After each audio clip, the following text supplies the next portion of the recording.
Bonjour, je suis Hakim L'Alam et je vous propose ma chronique du dimanche 24 novembre 2024. Elle s'intitule « La moralité à deux vitesses et sans embrayage ». Allez, tout le monde est assis? Silence au fond. Ouvrez votre livre des moralités de la page 54 à 62. Aujourd'hui, une grande leçon sur le moratoire différencié de la morale. Contrairement à une idée reçue, il y a morale et morale. Une personne qui appelle à saucissonner son pays, comment on appelle ça? Un traître? Oui et non. Tout dépend qui et d'où est lancé cet appel à la scission et au séparatisme. Si c'est du café de Flore à Paname, nous ne sommes pas en présence d'un cas de traîtrise, surtout si l'auteur de cet appel est un étranger fraîchement repeint aux couleurs des toilettes du café de Flore et que son acte vise son pays d'origine.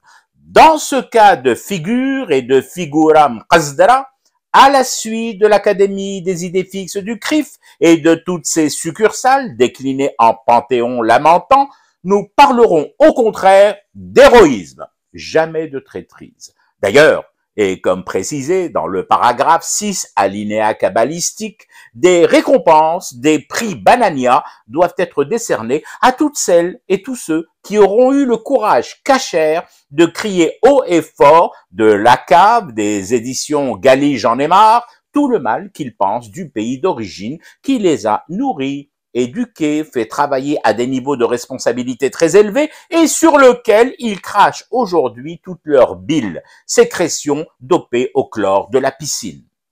Quelle récompense? Quel prix, me demandez-vous? Oh, le choix est large. Ça peut aller des colifichets que les colons espagnols puis américains donnaient aux Indiens en échange de leurs terres, avant de finir par les décimer et de récupérer les colifichets, jusqu'à la distinction suprême, la Légion étrangère. Cette dernière se décerne lors d'une cérémonie grandiose organisée dans un immense parking Ikea et qui voit le lauréat couvert de goudron et de plumes.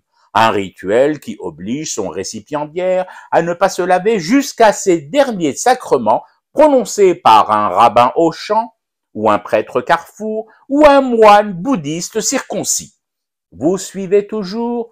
Accrochez-vous un peu plus à vos saints sièges. La suite est un peu plus ardue. Si tu es de souche bien née et authentifiée par le service Gégène de la mairie de Nice et que tu craches dans la soupe en cuisine du café-restaurant Drouan, là, on peut enfin parler de traîtrise. On ne crache jamais dans la soupe. C'est haram, selon la Torah, et le grand chef toqué 6 étoiles du dîner annuel des écrivains.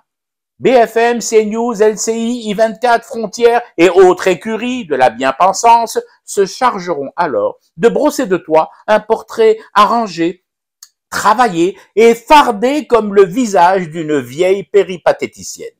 Ces supports diront de toi, l'effronté antisémite, que tu es un espion, traître à ton pays, qui s'est rendu coupable d'avoir tracé des tags antisionistes sur des radars autoroutiers et qui a été arrêté et confondu de collusion avec Moscou, la Biélorussie, la Corée du Nord et les factions Brigade Rouge du Père-Lachaise.